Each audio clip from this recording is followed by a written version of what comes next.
There's really no path to the presidency for Donald Trump without the state of Florida, and that's why Clinton and Trump have been spending so many days. Introduce myself. I'm a man of wealth and taste. I've been around for a long, long year. I accept your nomination. I accept your nomination. He has always been in full attack mode. Grab them by the... People in the Trump campaign just over the moon tonight. If she can't win Pennsylvania and Michigan, we have a problem. It is possible that Donald Trump might win the presidency. Just call me Lucifer, 'cause I'm in need of some restraint. One of the things that's most important, and John has been talking about this quite a bit, is not just southern Florida, which tends to be Democratic, especially in the southeast, or north. People, I'm standing here at the epicenter of a political earthquake. They said it couldn't be done. They said he didn't have a chance. But it's happened. Donald J. Trump will be the 45th president of the United States. And because I've been watching the World Series, I am aware that because Francisco Lindor stole second base in Game 1, everyone in America gets a free taco at Taco Bell tomorrow. Taco Tuesday's the best. Oh, it sure is. But I wonder if we should try something new. Like what? Just two best friends trying things that are new.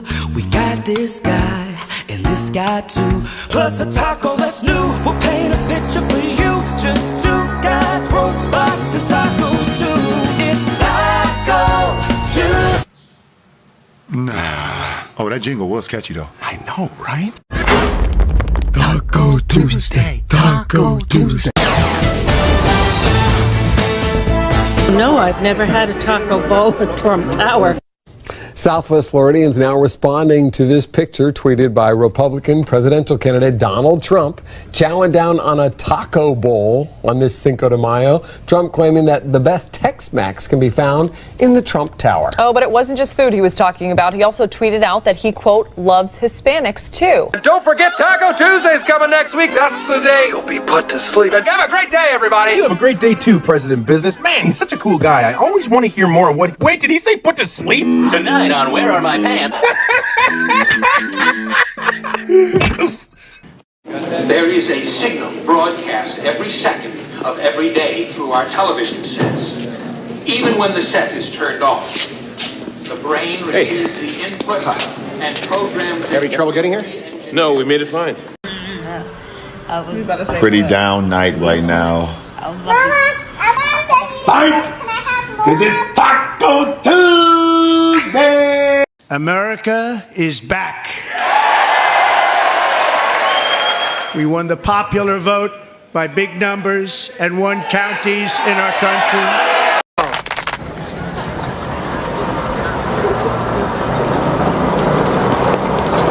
I'm going to vote blue.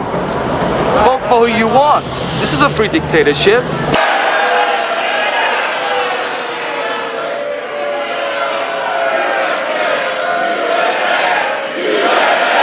The chair now directs the sergeant at arms to restore order.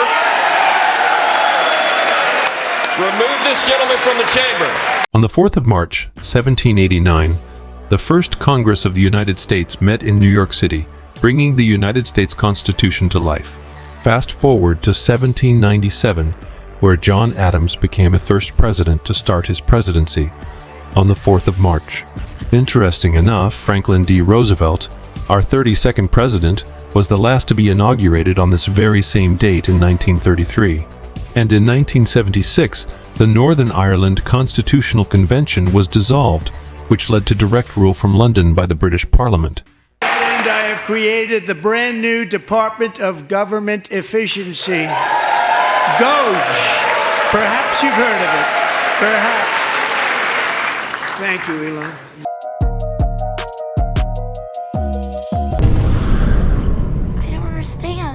You can't go back to the house, Penny. Okay? What's happening? It's all right. You won't be alone. You have both. I've altered him.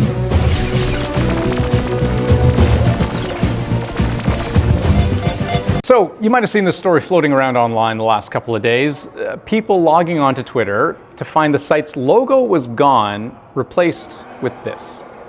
a little image of a dog where Twitter's Bluebird usually sits. And before you say, Andrew, does it really matter what a billionaire does with a website that he owns?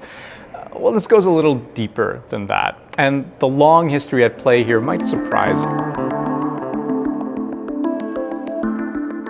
So maybe you know exactly what that dog is and how it all began as a meme. So here's the original photo it's based on, taken in 2010, which was then turned into, I don't know, like a kind of wholesome, sort of a feel-good meme.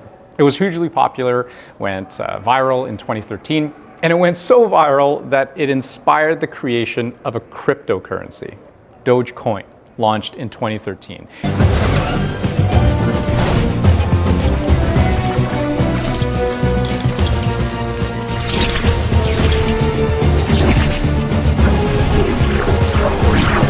He can protect you now.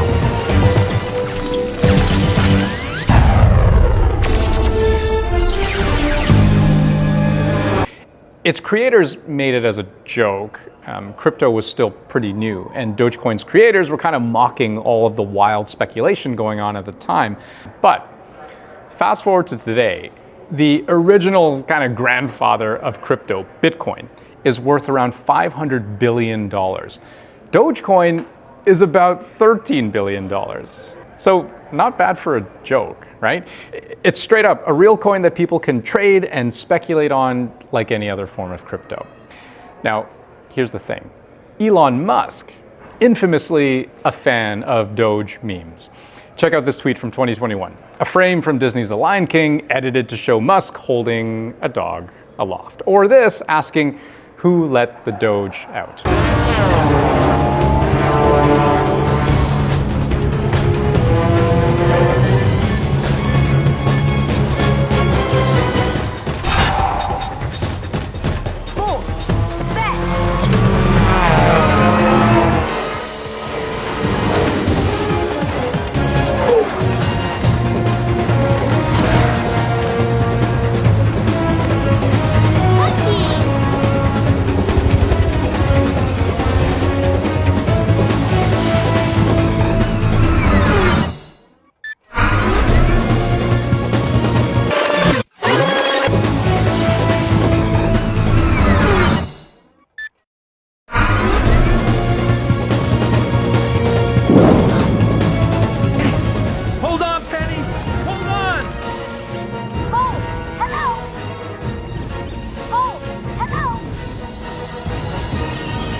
Penny!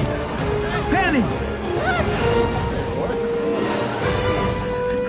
So maybe it's not surprising that Musk is also a fan of Dogecoin. Tesla, for example, accepts payment with Dogecoin. And Musk even referenced it when he appeared on Saturday Night Live. Here to explain cryptocurrency is Weekend Update financial expert Lloyd Ostertag.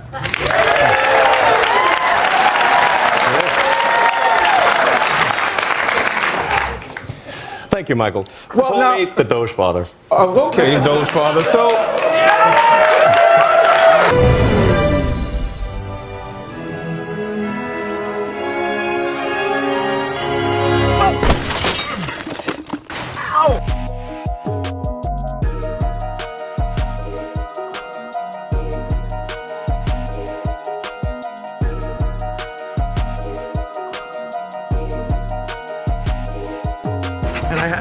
Whoa! What are you doing? Oh, I'm sorry. You want to sniff mine first? What? Not from around here, are you? Hey, stop it! What? This is serious. Hey there, are you lost, sweetie? Hey, wait! No way! Vinny, Bobby, my boys! Would you tell the crazy canine that he's got the wrong cat?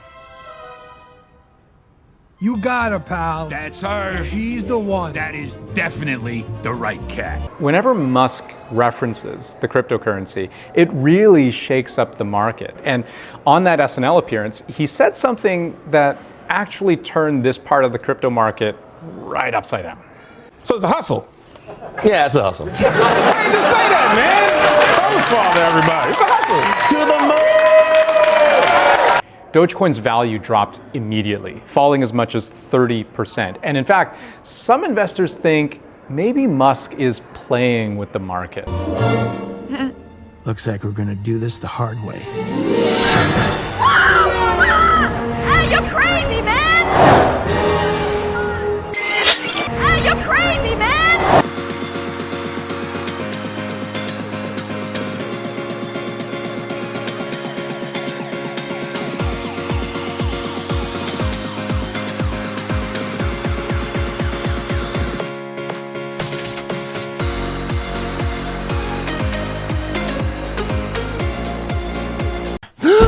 Oh, styrofoam! That stuff, it weakens me! Aha! What are you doing? Put that down! All right, that's it. I've had it with you. Untie me, Pooch. Or I'm gonna seriously wound you. I'm gonna seriously wound you with this styrofoam. Are you mad? You don't know the power of styrofoam! You untie me, Pooch. Or I'm gonna seriously wound you. I'm gonna seriously wound you with this styrofoam. Are you mad? You don't know the power of styrofoam!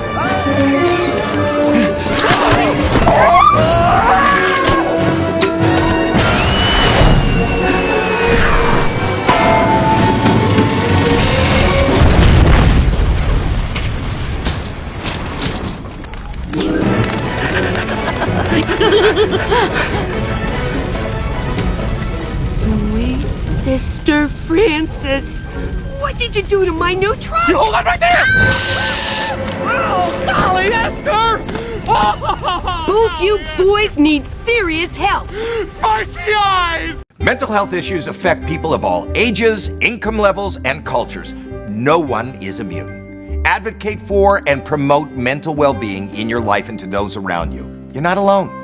The more you know. April 2nd, reciprocal tariffs kick in, and whatever they tariff us, other countries, we will tariff them. That's reciprocal, back and forth. Did you see Donald Trump's taco bowl tweet?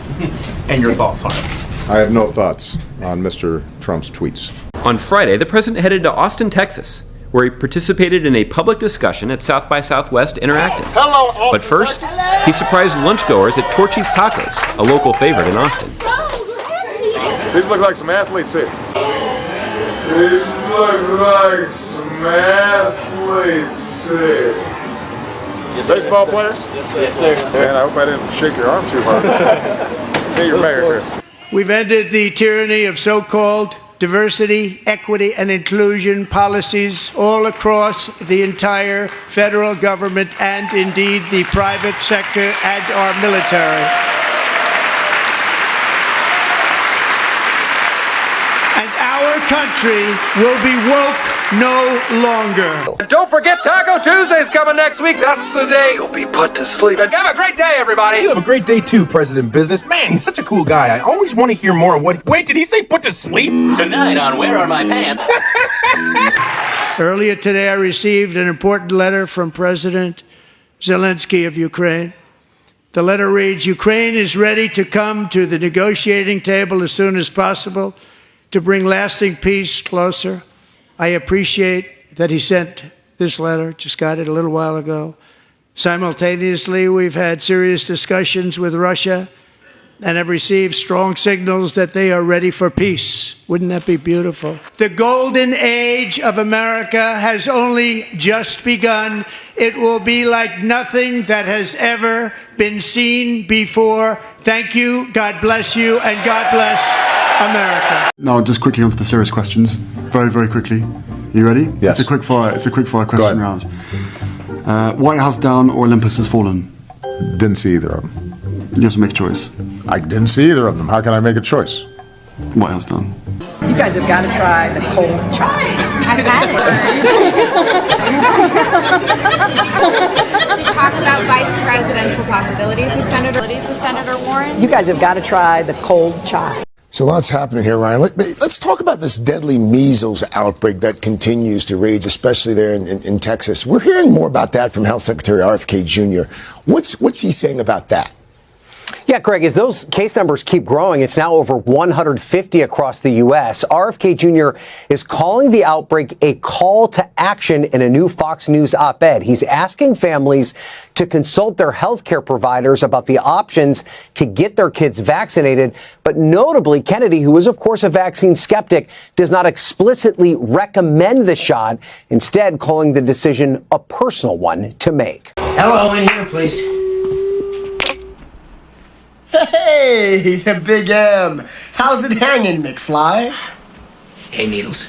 So, Needles? Did you take a look at that little business proposal of mine? I don't know, Needles. What are you afraid of? If this thing works, it'll solve all your financial problems. And if it doesn't work, Needles, I could get fired. It's illegal. I mean, what if the Jits is monitoring, huh? The Jits will never find out. Oh, Come on. Stick your card in the slot and I'll handle it. Unless you want everyone in the division to think you're chicken.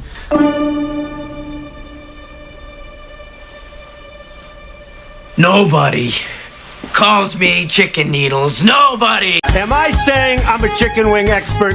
No. But I can tell you this. The wing is hands down the best part of the chicken. Better than the head, better than the torso, better than the back. And at Donald Trump's House of Wings, you can get them with 5 different levels of hotness. Regular, hot, 3-alarm, suicidal, and hellspawn. You know our wings will make you happy. Trust me, you know our wings will fill you up. Trust if you want a place with awesome chicken wings, yeah. Donald Trump's House of Wings. Please join me at Donald Trump's House of Wings. Well, here's your food, Mr. President. It's a pleasure serving you. All right, man. All right. Prove it.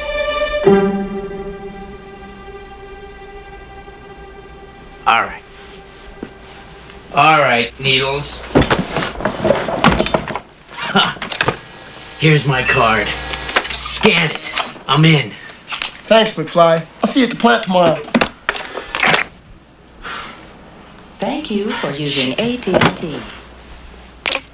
McFly! Fujitsu-san! Konnichiwa! McFly! I was monitoring that scan you just interfaced. You are terminated! Terminated? No! No! It wasn't my fault, sir! It was Needles! Needles was behind the whole And you thing! cooperated! No, I didn't! It was a illegal. sting operation! And you I was setting them up! Read my No! facts! Please, no! I cannot be fired! I'm fired!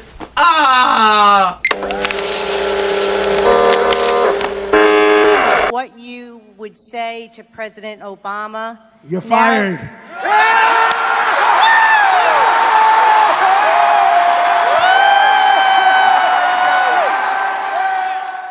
Tell us what you did this week. What he's doing is saying, are you actually working? We have people that don't show up to work and nobody even knows if they work for the government. If you don't answer, like you're sort of semi-fired or you're fired. That's right, we'll fire Hillary. Hillary, you're fired. Believe me. 40 years they've been trying. You couldn't fire somebody if they were horrible, doing a terrible job for the veterans. Robbing, stealing, hurting people, you couldn't do anything.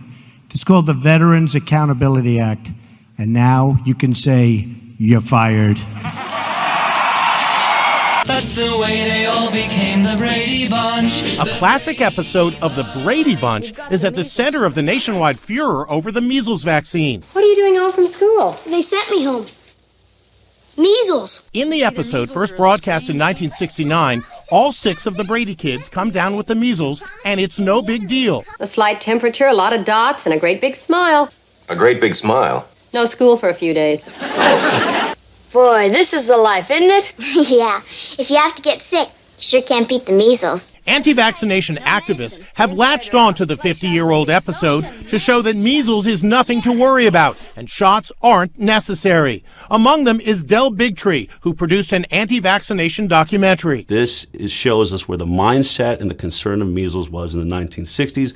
I could show you movies that talk about measles that do the same thing, cartoons that talked about measles. It wasn't just the Brady Bunch episode, but it really brings home what we thought. These were things that we We just said there's a part of growing up as children. And there are Marsha Brady measles memes all over the web, posted by anti-vaccination activists. Now, actress Maureen McCormick, who played Marsha, is expressing anger. I think it's really wrong when people use people's images today to promote whatever they want to promote. You know, as a mother, my daughter was vaccinated. The year was 1956, and the nation was in turmoil over another epidemic, polio. A vaccine was just approved, but like now, many were skeptical about getting the shot. So who could convince young Americans it was safe? Elvis Presley. That's right, the king of rock and roll, Elvis himself. He agreed to get the shot backstage at the Ed Sullivan Show. And here's the former health department worker who asked him to do it. Ruth Tabor is now 91 years young. Ruth, did you really just call up Elvis? I really called up Elvis. And boy, did it work. After the Elvis photo op, the rate of teens getting the vaccine went from 0.6% to 80%. Now 62, she points out that she had the measles in real life, and she was much sicker than her TV character. Lloyd Schwartz, son of the show's creator, Sherwood Schwartz, is also speaking out today. It's a big mystery. None of the wise men could tell me what it means. Wise men? For sure. Wise guys, you mean? What do they know? Here, let me take a look.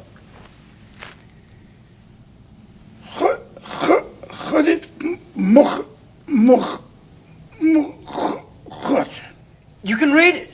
No, I was just clearing my throat. Here, let me take a... Oh, yes. Yes, of course. You understand it? Yes. What's it say? I cannot tell you that now. It shall be revealed to you at the proper time. Great. Come on, don't be disappointed. Back to your Schwartz training. Here, take the ring. Point it to that big statue. Okay, but I still don't understand how I'm going to lift that big statue with this little ring. Never underestimate the power of the Schwartz. My dad, who created the Brady Bunch, he was a pre-med student, actually, before he ever got into creating TV shows. And if we knew that there was going to be a controversy about this, we never would have done the episode to begin with. Measles is definitely nothing to laugh at. Dr. Rajini Raj says it's best not to look to the Brady Bunch for medical advice. No, definitely not. Measles can be a very complicated disease, and it could even be fatal. So even though they seem to be doing okay, that doesn't necessarily guarantee your child will be okay. Come on, concentrate. Here we go. Concentrate.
It's working! Yes!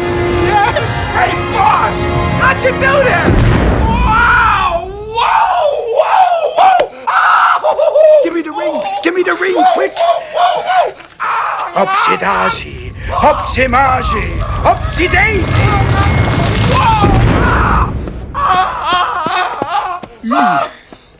Sorry, Barf.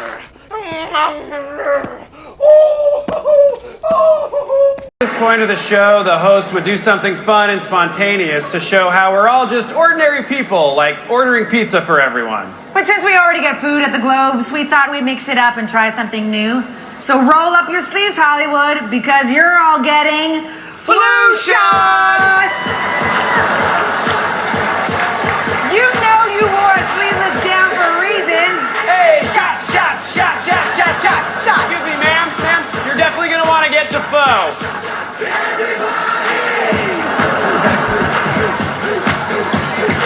Great. These nurses are all licensed professionals straight from the Rite Aid in Echo Park. And look, if you're an anti-vaxxer, just put a napkin over your head and we'll skip you. How do you convince the other parents out there that we need to do this? Careful, I'm going to get it. Yes. If that helps at all, but I'll tell you, my wife is not going to immunize her kids. Because I've got 4 of them, and when I go home, I'm not Dr. Oz, I'm Mr. Oz. And my wife is not going to immunize her kids. My wife is not going to immunize her kids. My wife is not going to immunize her kids. Because I've got 4 of them, and when I go home, I'm not Dr. Oz, I'm Mr. Oz. We trusted the scientists back in 1976 with the original swine flu shot, and a lot of people got sick. Right. Not only that, some people died, some people were paralyzed. From the shot itself. And people remember the swine flu vaccine as a terrible disaster. But this is one time. Forget the conspiracy. Listen to our government agencies. These guys are telling the truth. You know, there's no conspiracy here, folks. Just get your damn vaccine. Just get your damn vaccine. You're welcome, you guys. It costs 50 grand, you guys. You're welcome. Some of the biggest stars in Hollywood are getting ready for Carol Burnett. Are you aware that from 2004 to 2014, 0 people in the U.S. died from contracting measles, according to the CDC? During the same time, 108 people died from the MMR vaccine, according to the Vaccine Adverse Events Reporting System. Are you aware that a 2011 study conducted by the Ottawa Hospital Research Institute found that 1 in 168 babies had emergency room visits within 4 to 12 days after their 12-month MMR vaccination, and that several children died during the study?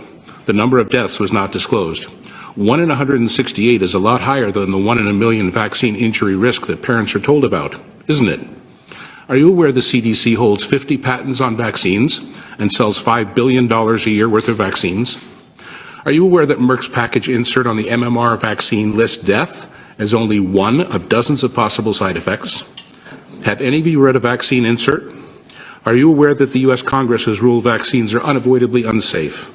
Are you aware that vaccine safety studies are almost always conducted by the vaccine manufacturers, and that none of the vaccines on the childhood schedule were tested against a true inert placebo?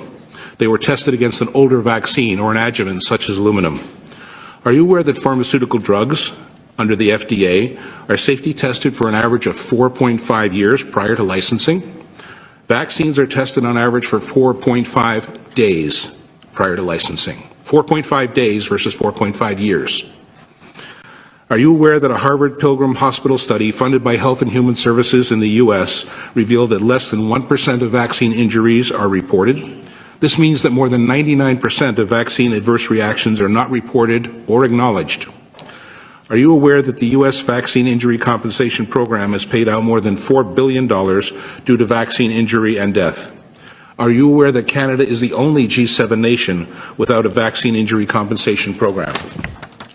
The CDC uses Institute of Medicine reports to support their claim that vaccines do not cause autism.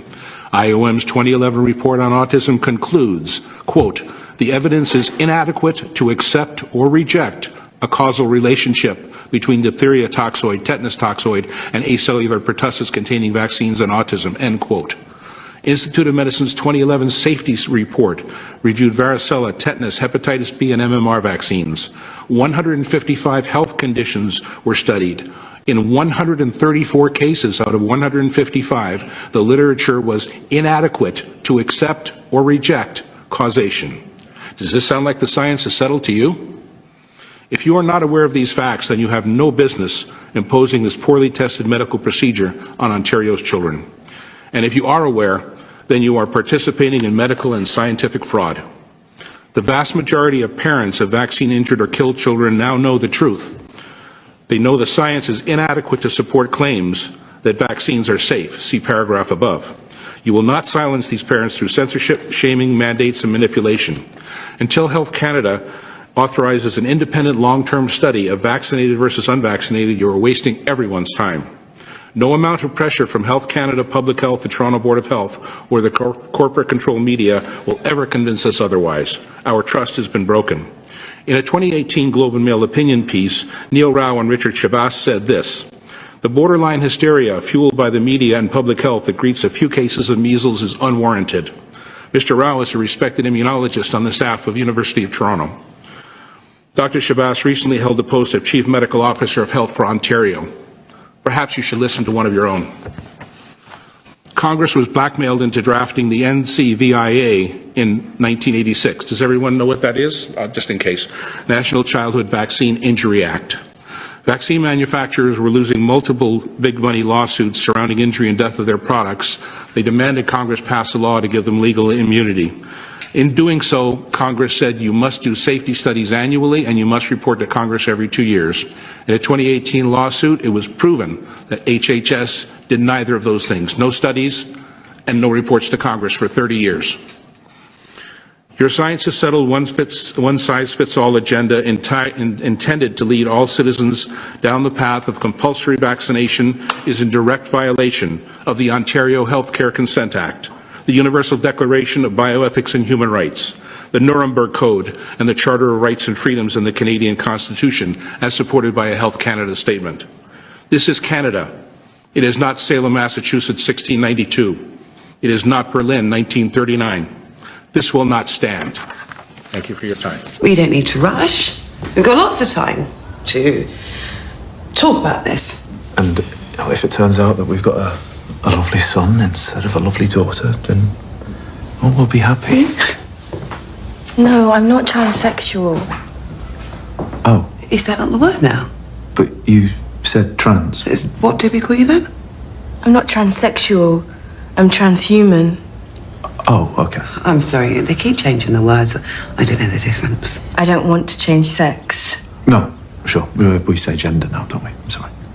I said I'm not comfortable with my body, so I want to get rid of it. This thing, all the arms and legs and every single bit of it. I don't want to be flesh. I'm really sorry, but I'm going to escape this thing and become digital. What do you mean? They say one day, soon, they'll have clinics in Switzerland where you can go and you'll sign a form and they'll take your brain and download it into the cloud. And your body? Recycled. Into the earth. So you want to kill yourself? I want to live forever. As information, because that's what transhumans are, Mum. Not male or female, better. Where I'm going, there's no life or death, there's only data. I will be data.